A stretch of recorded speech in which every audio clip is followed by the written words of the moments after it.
but should you have any questions during the discussion, please enter them in the questions field within the control panel. At the end of the webinar, we will take time to answer as many questions as possible, and those that aren't addressed will be answered in a follow-up blog entry on Percona's MySQL Performance blog. In addition, a recording of this webinar and links to the slides will be made available to everyone within 48 hours. I'd like to thank you for attending today's webinar being presented by Percona CEO, Peter Zaitsev, Practical MySQL Performance Optimization. Peter, you have the floor. Thank you, Alisa. Good morning, afternoon, or evening, or every kind of day, guys. We are broadcasting worldwide those days. So in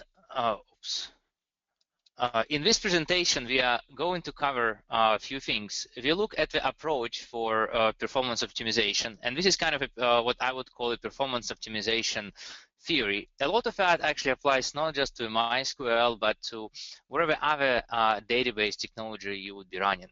And then we'll focus a bit more on the MySQL and discuss the practical performance optimization tips and look at some tools which you may choose to use to help you.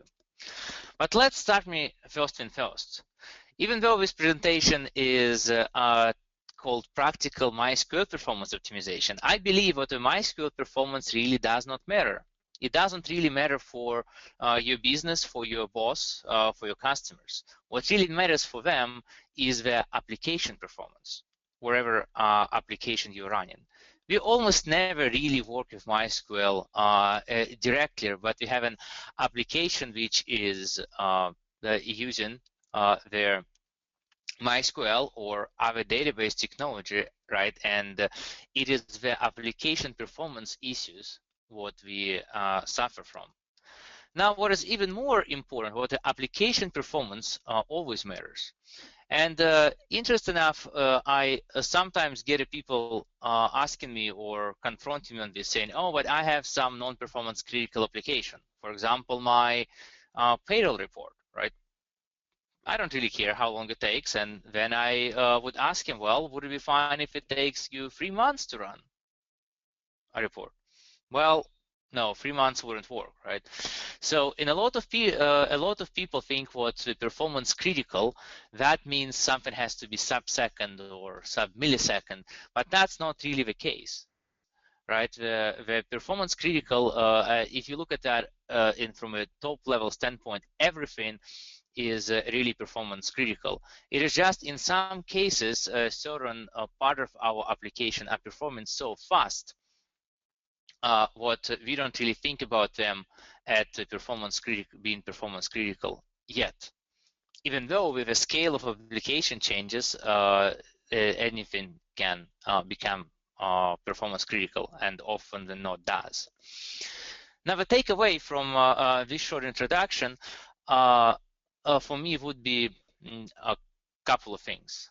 First, if you look at your performance problems, as you drill down from your application, those performance problems may not be MySQL, right? And I have seen so many cases when that would really be the case.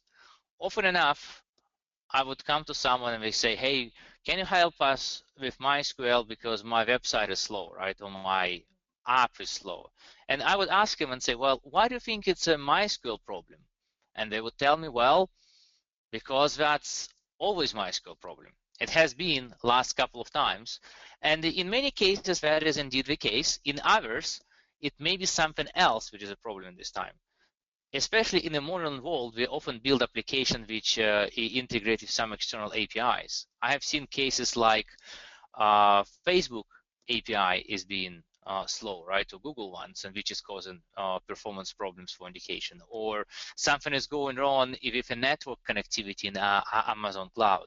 And this is very important to understand even if MySQL has been a prevailing cause of performance problem for your application, it may not be always the case. The second thing I want you to know, even if your performance problem is with MySQL, your solution may not be with MySQL. And what I mean by that is, let's say you have indeed performance problem with MySQL. You are trying to run a very heavy query with analytics which have to traverse through billions of rows, and you wanted to respond in few short minutes and scale further. Well, it is pretty hard to make something like this perform in MySQL. Maybe you will be much better off using some other technology for this given problem, like Hadoop.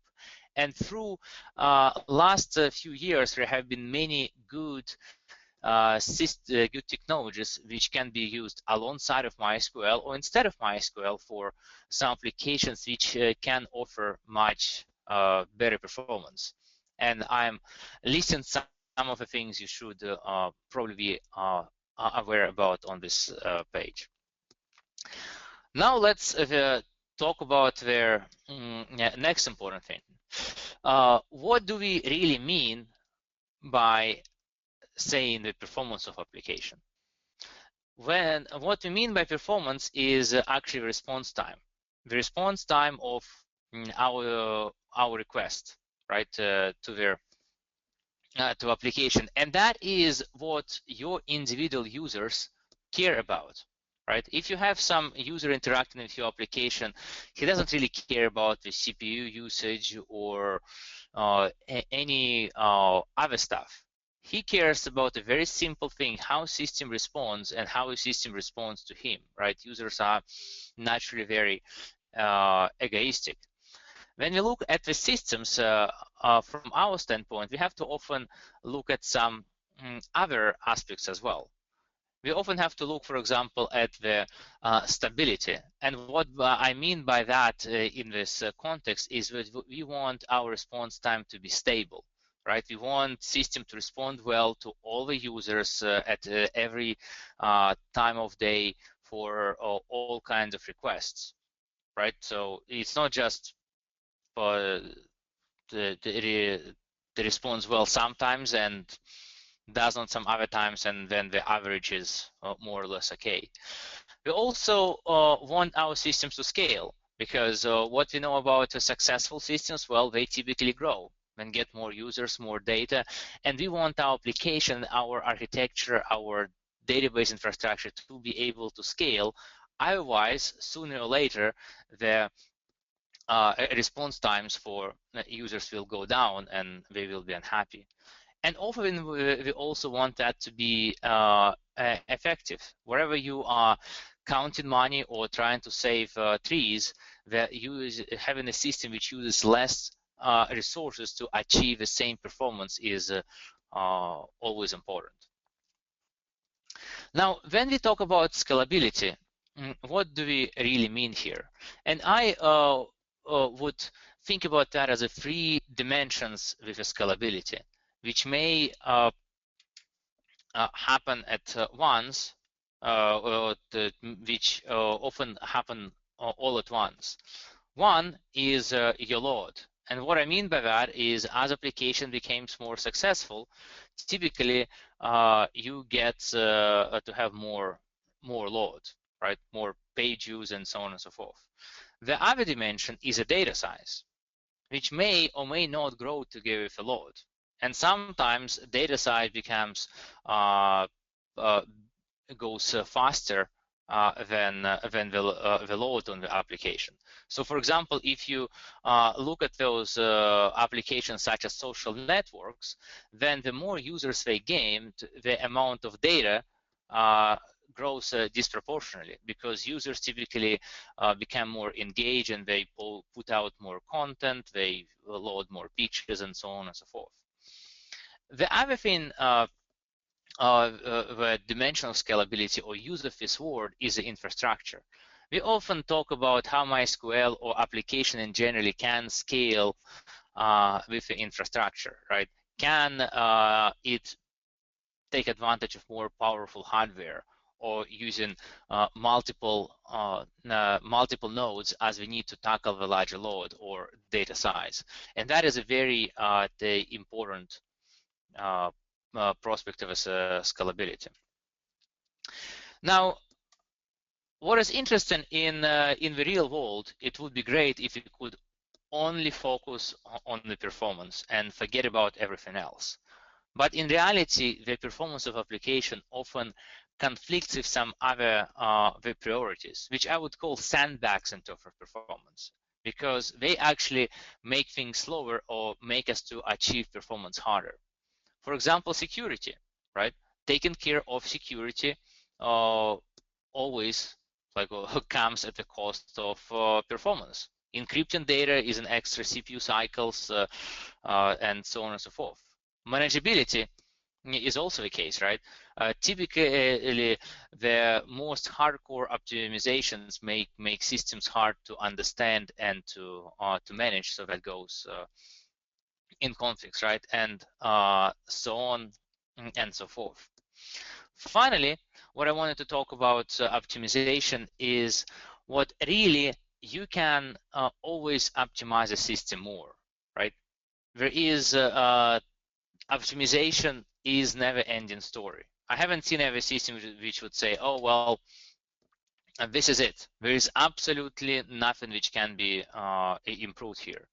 So you really need to know where to stop, because your resources are not unlimited, and at some extent, at certain time, they're spent something else because your performance is already good enough. At this point, I wanted to call briefly at what I would call the economics of performance optimization, right? So what, how we can think about the performance, what the from a business standpoint, right, from a money standpoint, what kind of positive and negative income for a business you may see from performance. One is the positive income, the positive contribution the good performance can give, right? And I call it also how to get a budget. If you want to optimize the performance for a system, but your boss always tells you no because he's counting dollars all the time, then there are ways you can explain to him why performance actually means for application in terms of what he cares. The first thing I would point out is what the very slow performance is indistinguishable from downtime for users. If certain web page, for example, responds in 10 minutes, nobody will wait so long, then that means it's down from a user standpoint. The second thing is, according to a lot of research, and I don't put the numbers here because it really varies by the industry, but you can see from findings by Google, Amazon, Facebook, many other guys, is what a better response time means more engaged users, and if you're in e-commerce, that means higher sales, right? So there is a way to provide the really the business revenue and the better performance for any application. And also, better response time means more productivity for an internal teams, right? If you are building an internal system, if your users don't have to wait too long for pages to load, they probably can get more time, more things done. If your data analysis analytics is responding quickly, then chances are your business users will be able to ask more questions in the same period of time and take better decisions. These are very clear ways how performance impacts a business. Another way you can think about is the direct costs, right? The system which is not optimized, it's waste resources, or the system which is an optimized uses the less resources, right? So if you think, for example, some decent size database node, right, on Amazon EC2 will cost you about $1,000 a month, depending on whatever discounts you negotiate for you or wherever you run larger or smaller nodes, it may vary, but that's a good ballpark figure, right? And obviously using less of those database nodes, less powerful storage, for example, not requiring flash or provisional IOPS, are really direct savings for you. And this is where it becomes interesting, right? There is a very distinct difference between performance optimization for large-scale system and a small-scale system. If I'm having a small-scale system with a couple of MySQL nodes, really investing too much in performance doesn't make sense.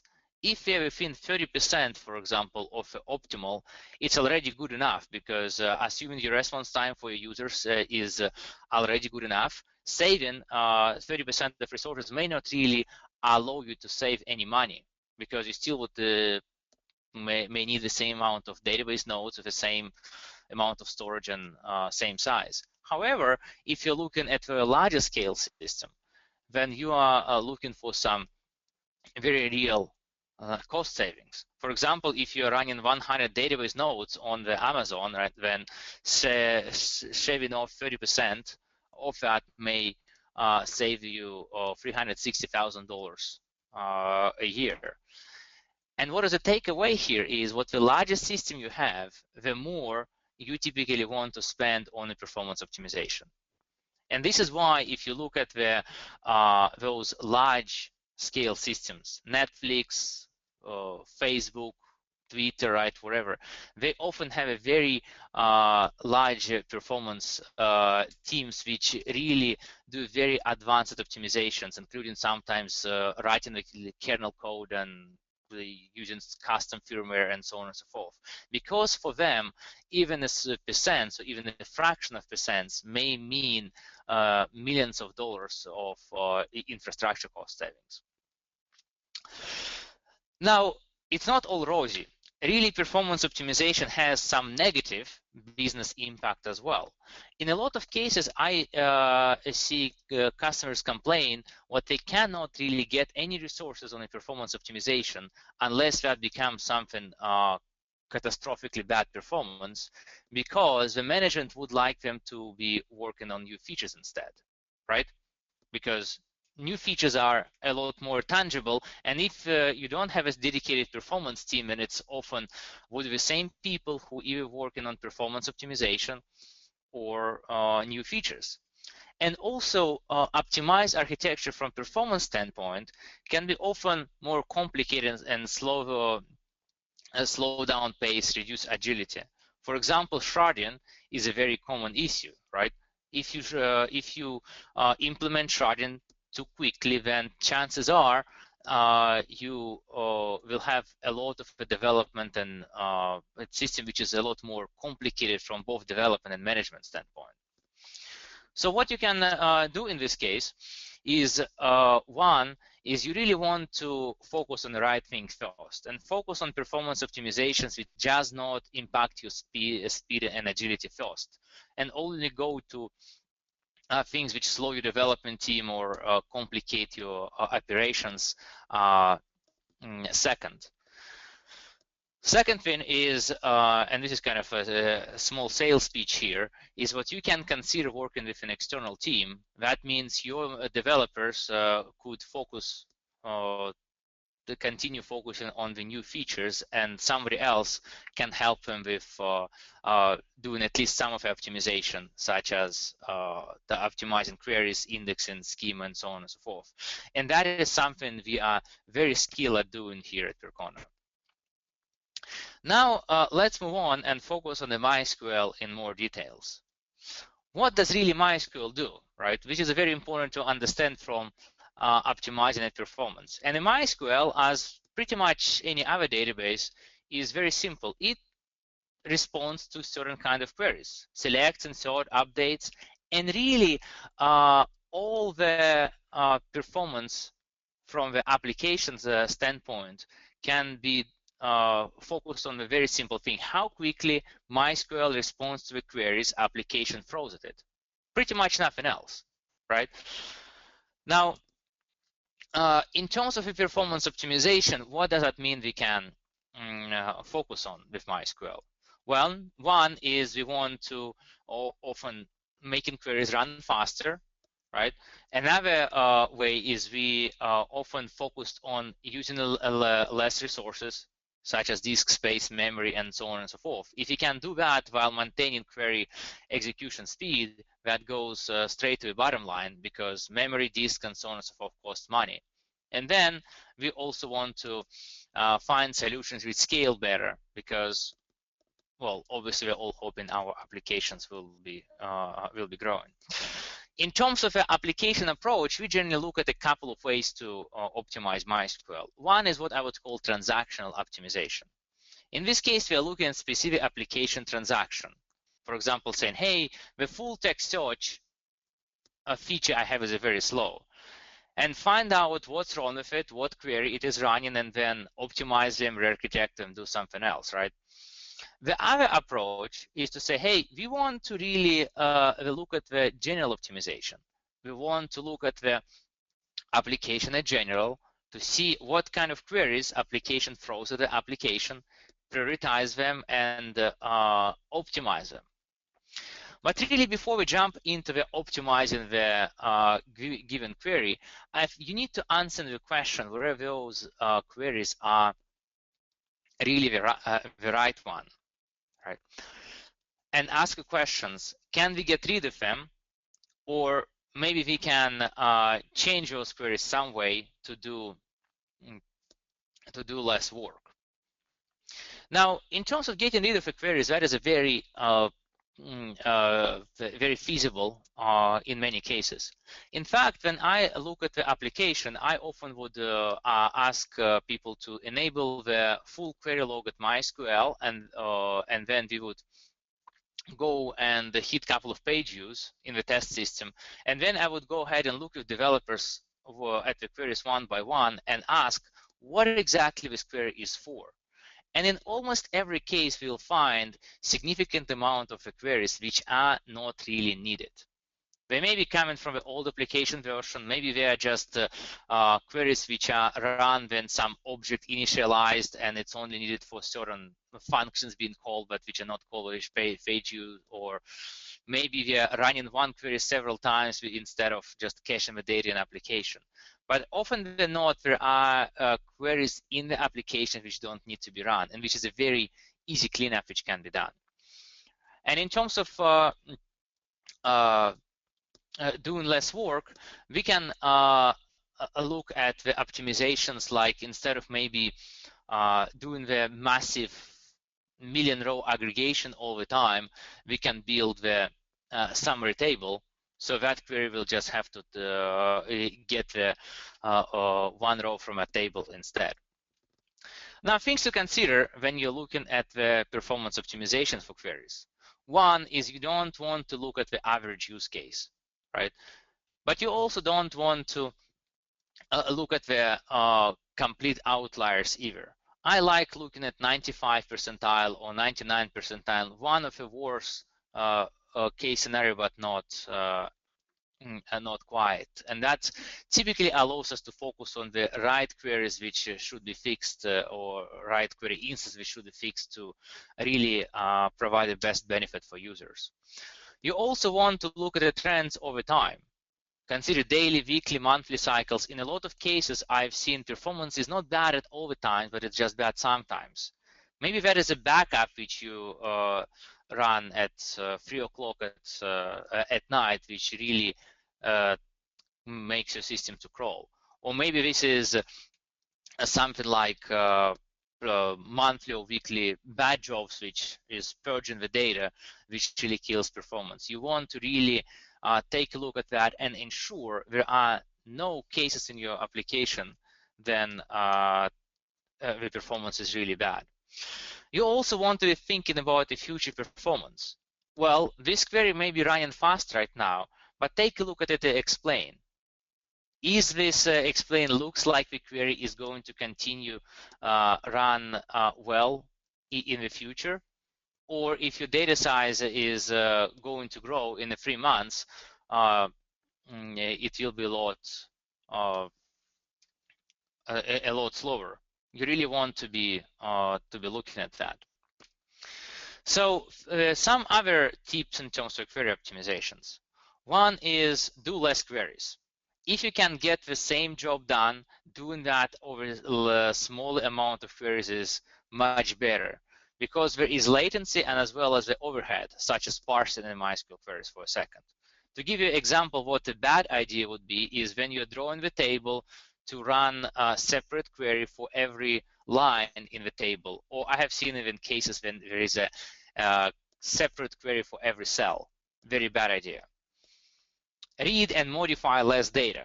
Looking at the number of rows query has touched or modified is very good idea to understand how complicated that query is, and trying to reduce that number is a very helpful optimization goal. Do less data processing on the fly.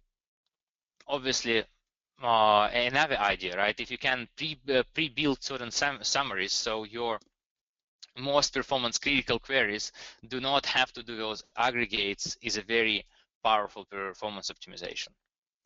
Now, if you think about some ideas how to look at the MySQL standpoint, I like looking at data traversed versus sent. In the slow query log in MySQL, you can see rows examined versus rows sent. And if you look at the well-optimized queries, which are not doing large aggregates, those numbers are going to be pretty close, right? Maybe difference between them will be 3x, 5x. If the difference is 1000x, chances are you're doing some very expensive aggregation, so maybe you're accessing the data with no indexes. And such queries are very good candidates to be reviewed. The next thing is how much data is sent versus used by the application. And this is unfortunately something MySQL can't tell you. This is something you have to decide yourself as a developer. To give you an example, I've seen people fetching the all 1,000, right, or 10,000 rows result set, only displaying top 3 or top 5 out of that and then throwing away the rest. That is a pretty bad idea. A lot of that may come from some other database systems which support cursors. So when you start fetching result set and then you use first 3 rows and then close the cursor, the database server will know what you're not looking for more data. That's not the case with MySQL. If you are sending a query to the server, then server will always provide you all the data. And if you don't know it all, then you should use the limit. Schema optimization is another very important one. And what is important here is you want to look at the schema and queries together. These are really purpose-built to benefit each other. If you're just going to build a textbook schema, based on, let's say, ER diagrams, and then say, hey, SQL is powerful, let me write the queries to perform that schema, your performance most likely is not going to be good, right? In terms of schema optimization, we often look at them two categories. One is a minor schema changes, such as indexing, which can be typically implemented within hours or maybe days and provide immediate improvement. Other is what I will call the data architecture, is more massive changes which often require changes in application and which are much more complicated. Few things from a schema standpoint. Learn the MySQL indexing. I'm providing the URL of another presentation I've done. Check out that. Design schema for data access or queries. As I mentioned, textbook schema is okay as a start, but it's not likely what your final schema should look like. In terms of techniques for schema optimization, read about and learn at least about those techniques like partition and sharding, normalization and denormalization, and the covering indexes. Covering indexes are often is a very simple tip which can really improve performance dramatically at a very small change. There are other things which are also important. You want to make sure what your infrastructure, such as hardware, network, and so on, is appropriate. You would operation system and configuration is important, MySQL version and MySQL configuration. And let me look at that in a little bit more details. First, look at the general optimization process. If you have a system which haven't been ever looked at and you want to optimize that, you can think about the three kind of changes. One are relatively low-hanging fruits, when there is some medium level changes, and there are some hard changes which really may need many hours, maybe even thousands of hours of work. And low-hanging fruits are MySQL configuration, operating system, index and maybe implementing some simple caching, right? On the medium level, we talk about the infrastructure such as, let's say, changing the hardware or network topology, changing the operating system, doing a MySQL version upgrade, major version, choosing the storage engine such as enabling TokuDB and stuff like that. And the hard changes would be things like major schema changes, rolling out sharding, moving some things to, I don't know, the MongoDB or Elasticsearch, right? These are not something to take lightly. Now think about the infrastructure. You really want to think about what exactly you are doing in terms of the infrastructure, or what you're capable of doing. Are you looking to scale up or scaling out? In some cases, especially on the small level, if you just had a very small underpowered MySQL instance, actually scaling up is a very cost-effective thing because it doesn't require you to do anything, right? But after a certain level, it becomes really too expensive or impossible at all. For example, you can't run Facebook on the single server, even if you have an unlimited budget to spend, because such hardware doesn't exist in practice, right? So scaling up or out, you need to understand where you're going and what's feasible, and wherever your application architecture really supports that well. In terms of type, we see public cloud, private cloud, bare metal, and depending on what you have, you may have certain tools available or not available for you. So for example, even though hardware in the cloud became much more powerful those days, it's not very easy I haven't seen it's possible, right, to get the Amazon instance with 2 terabytes of memory, which you can do if you choose to, if you run on your own bare metal. In terms of hardware, those are the 4 components which are most important for MySQL: CPU, memory, disk, and network. In terms of CPU, at this point, Intel owns the server market space, right? So it's no point to talk about the CPU vendors. In terms of MySQL, 2-socket systems are the most commonly used. They offer pretty good performance, and typically, in case of a single MySQL instance going to 4-node, 4 sockets doesn't really make much sense. Now, you also have to decide wherever you have a faster cores or more cores, right? Because MySQL is have a lot of functionality such as replication or response to a single complicated query, which is essentially executed as a single thread.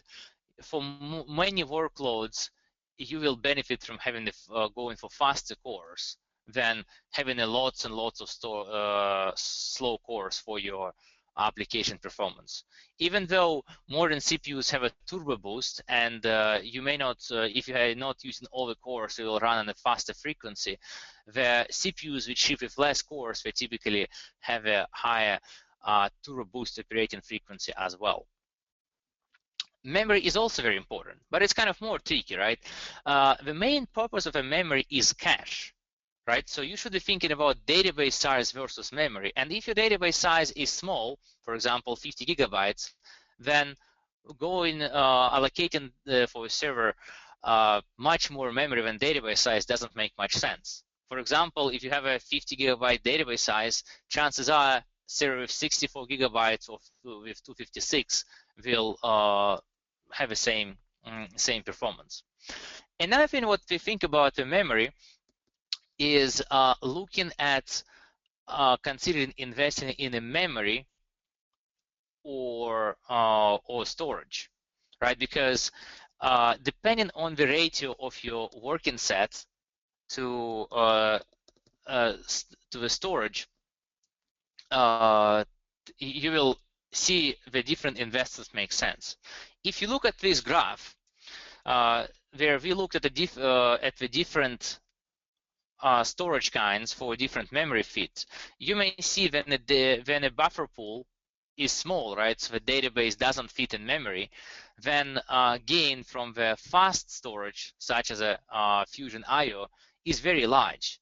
However, as we get better and better memory fit, the gain kind of becomes smaller and smaller, right? And so what is the outcome from this is if you can fit your database in memory, then chances are the performance of the storage is going to be less important. However, if your database is so large and your workload is going to be so IO bound, no matter how much memory you put on it, then investing in high performance storage really makes a lot of sense. Few other things about the storage. First is flash, right? I mean, really, those days for OLTP database, which is what MySQL is typically used as, you need to be running on flash, right? I mean, you can choose what kind of flash to run, but there is no good reason to run on the spinning disks anymore. Another thing to consider is what the directly attached storage. Directly attached flash, PCIe cards, NVMe, and so on, these are the fastest storage available. And the direct access of the storage is fastest, even though virtualization or SAN can be often valuable because it does cost us some performance, but it can provide some valuable features for backups, for availability, and so on and so forth.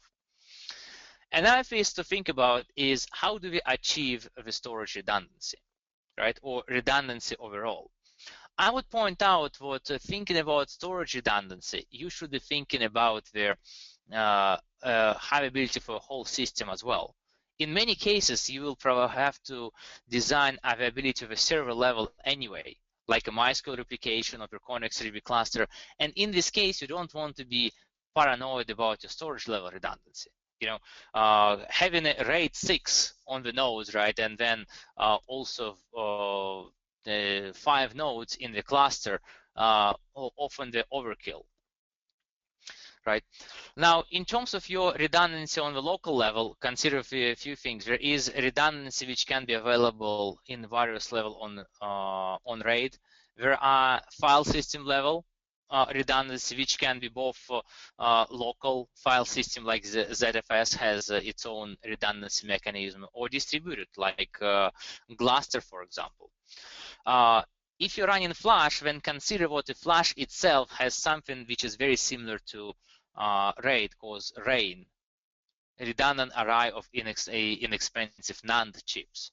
And what that means is if you are using enterprise-grade flash storage, like a Fusion IO, server-grade Intel cards, and so on and so forth, they already have redundancy similar to the RAID cards, and you don't need to put another RAID on them. It becomes an overkill, especially if you have a redundancy on the server level as well. Network. In terms of network, our performance is typically going to be driven by latency. And latency is defined by the distance. So replicating or querying the servers which are in the different data center, which is on a different continent, is going to be a very bad idea. As well as number of hops, right?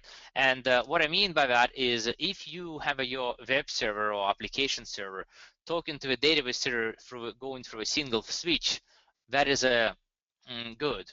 If it goes through 5 switches and 2 firewalls, then chances are that will add up to significant latency and performance. It will impact performance. In terms of throughput, at least 1 gigabit is must, right? Well, probably it's hard to get anything lower than that those days anyway. Often you would use trunking, which is helpful both to improve throughput as well for redundancy. And we see that 10 gigabits is becoming increasingly affordable, and often that makes a very good sense for to connect your database systems to the 10 gigabits backbone, especially if we have a large data sets, because things like backups and recovery often require to transfer a lot of data pretty quickly. Now, in terms of operating system choices, Well, it's very simple. I would say the most popular and recommended operating system for MySQL is Linux. You want to write server-grade Linux, right? You probably don't want to run something Fedora, which is more oriented to desktop and developers. You want to run the recent Linux distribution, especially if you're using a modern hardware, because the modern hardware the most supported the recent distributions. Now, in terms of operating system tuning, the good thing to know is what defaults in the operating system is generally quite decent for common workloads. If you're running something very unusual or very high-end, you may want to tune certain variables, but it's not necessary to get you in the ballpark of optimal performance. I have created the a special presentation about running MySQL on Linux about operating system related tuning.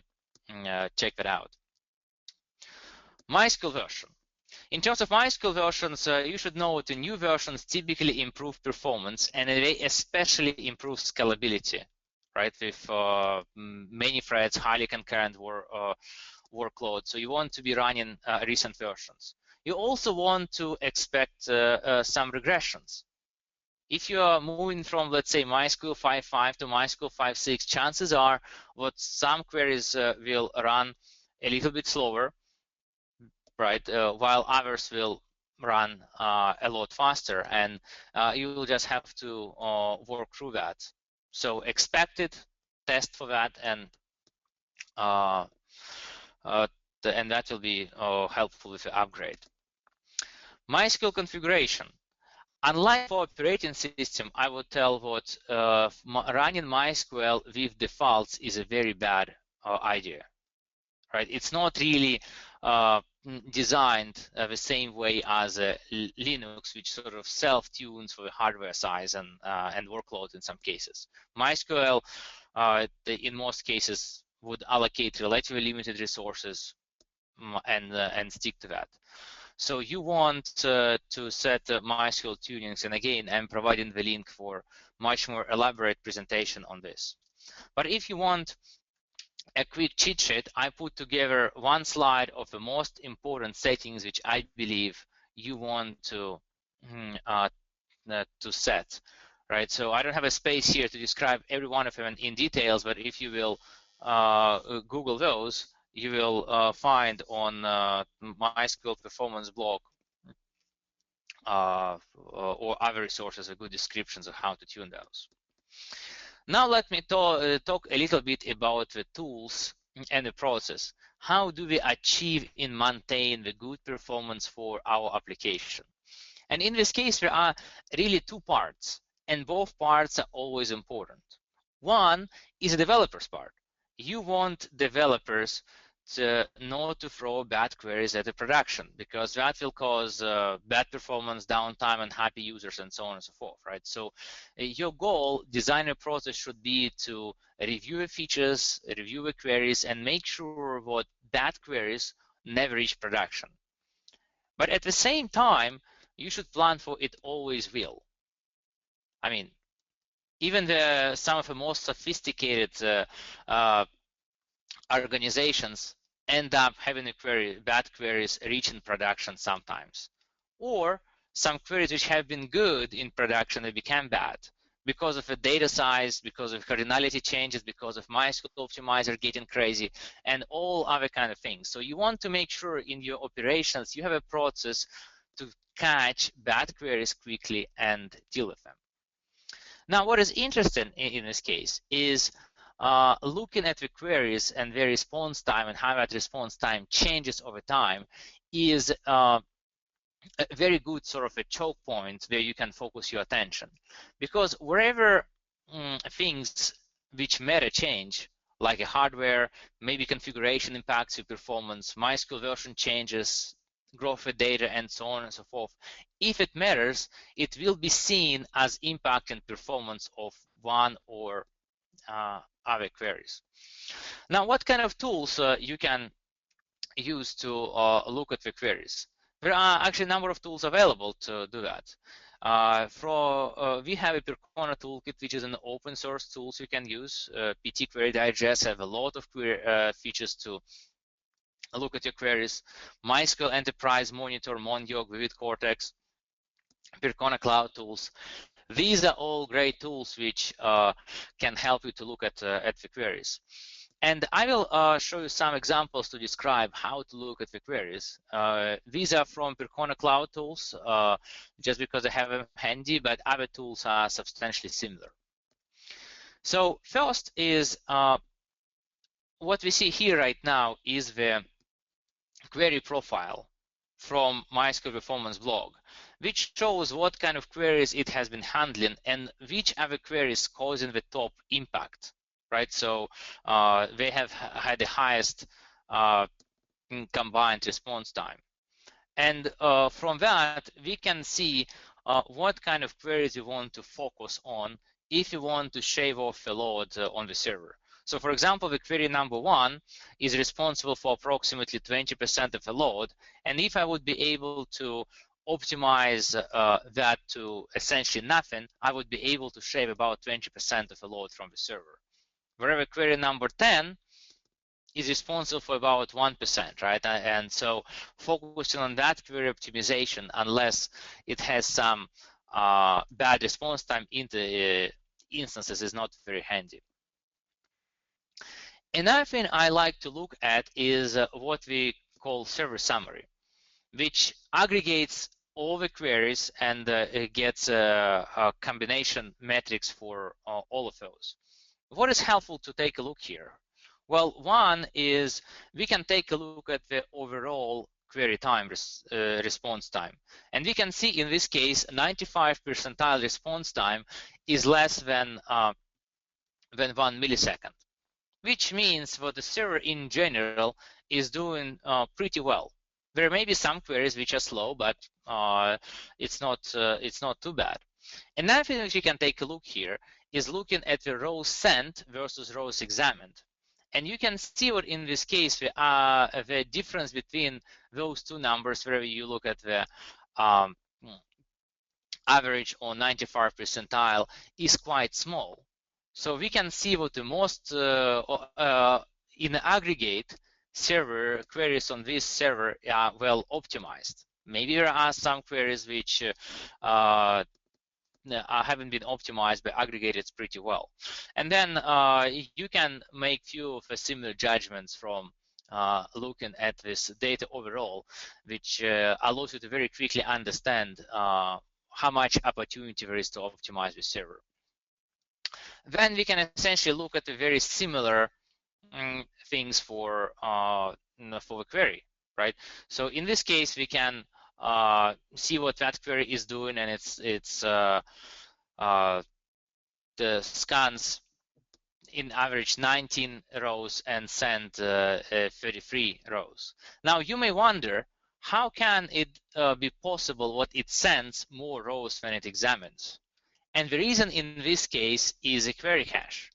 When you have a query cache, then the number of rows is sent, right, whatever number of rows query returns, but it doesn't examine any rows. And that is the reason how rows sent may be actually larger than number of rows examined.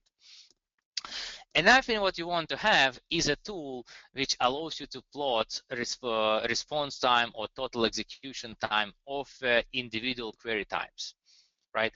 In this case, for example, we observed some query which has been getting slower and slower because there haven't been proper indexes for it.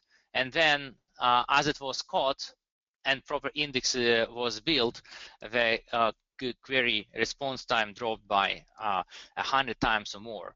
This is a very good visual representation which you may want to show to your boss, and this really allows you to understand what kind of impact in your performance optimization has done to individual queries.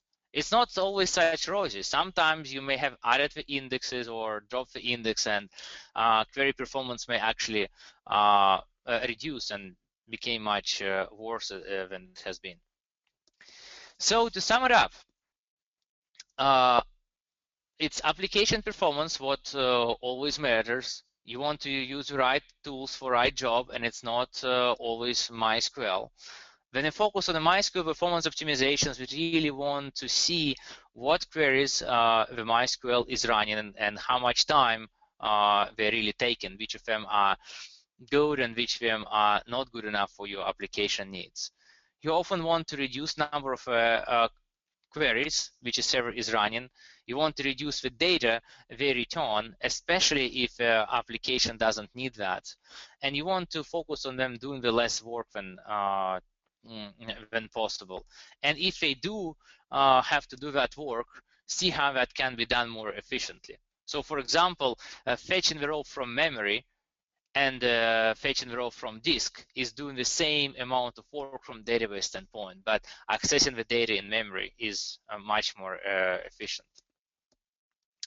Now, a few business announcements, what I would want to do.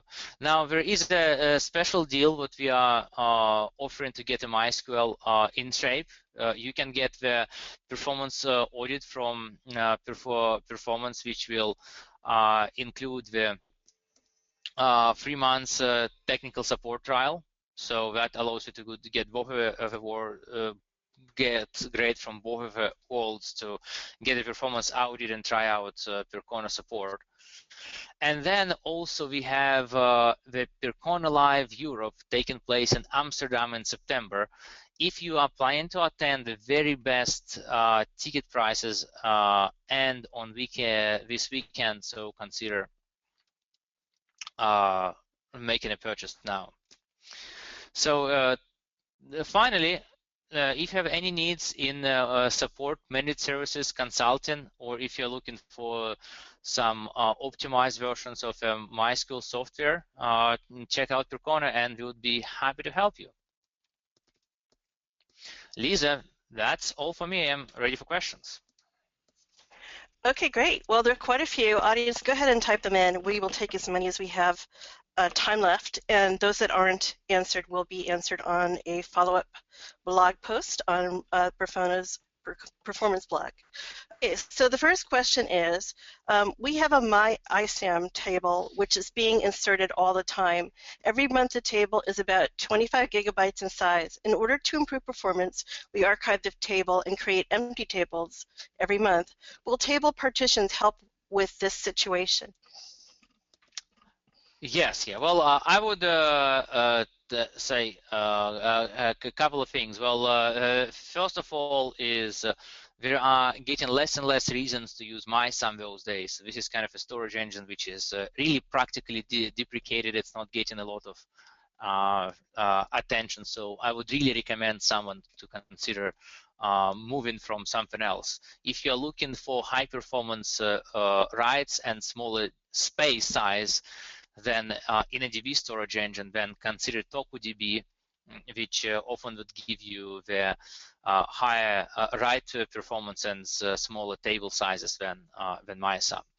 Then from a second standpoint, yes, right, and if you having issues with performance, especially with write performance of the partition is often a very good solution, and that often is a much better solution than kind of manual partitioning of rolling out several tables and then manually selecting data from them and merging them together. So partition is a very great feature.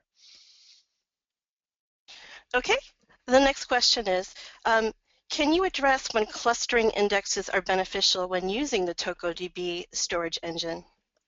Yes, yes. So if you think about the clustering indexes and TokuDB, you can think about the cluster indexes as a covering indexes on the steroids, right? So covering indexes help us because we can go to just the index and only read all the data from that index without doing another lookup going to kind of data where indexes are pointing, and multiple clustered indexes in DB, they achieve the same thing, but with two differences. First is they're using a more optimal format than just covering indexes of all the columns, and then they support long columns and blobs and not limited by the index size, in the index length MySQL support, which is of what you'll be limited for if you're using plain covering index. Okay, the next question is, please share your opinion about Aurora from Amazon. Well, that is a very good question. I think what the Aurora from what is being designed, that is a very interesting database engine. I would like to see more of it in production to make my judgment. I mean, in generally kind of very cynical conservatist when it comes to the new technologies, right? Because I know what in majority of the companies their marketing department is typically much better than engineering department, and as such, as there are often a lot more claims which have been made about the software than it actually is able to deliver.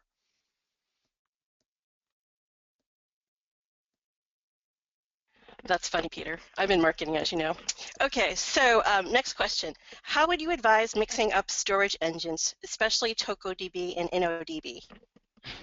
Oh yes, that is a very interesting question, right? So I would say what you do it when you have to, but there are some risks associated with that, and those risks typically come in terms of optimal query plans, because the cost models between different storage engines are not really well balanced.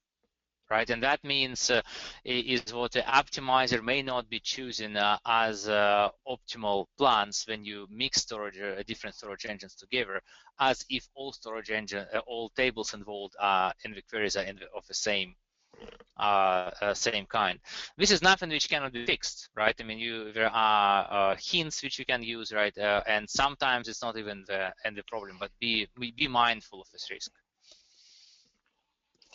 Okay. The next question, we have time for a couple more questions. Let's see here. For InnoDB, what is your recommendation for setting the cache memory size? Well, that is a very good question, right? In a lot of cases, you would hear recommendations such as 80% of memory or something like that. And this is like a very basic figure. If you just want to get a hard number for someone without a lot of explanation, that is a good ballpark figure. Another way to think about that is what really when you're buying memory for a service, right? That is really for cache. So assuming the database is larger amount of memory you have, when you want to allocate all the memory which is not committed for anything else in the for InnoDB buffer pool, right? Depending on the other process you may run in wherever of your MySQL configuration, that may be less than 80%, that may be more than that. For example, if you have a lot of temporary tables which are also using a lot of memory, you may need to edge from that. And how to check whether that makes sense? Well, it's often a good idea to look at wherever you're swapping, right? If you start seeing consistent swap in and swap out IO from the system, then that means you have made your InnoDB buffer pool, right, or other memory buffers too high, and you want to reduce them, because you never want your database systems swapping, right? It's better to set your memory buffers a little bit too small than a little bit too large. Okay, and we have time for one more question, and if Peter did not get to yours, don't worry, I'll send them to him after today's show, and he'll answer them on the performance blog. Okay, so the last question is, let's see here. In the case, sorry, just scroll down. In the case of using RAID with SSDs, is there a performance difference in the case of RAID 10 versus RAID 5? Yes, well, that is a good question, right? So, I mean, the performance difference between RAID 10 and RAID 5 doesn't have nothing to do with the underlying storage you have. Wherever storage device you have for random writes, you will need to do 4 IOPS for RAID 5 and only 2 for RAID 10, right? Which is quite a difference.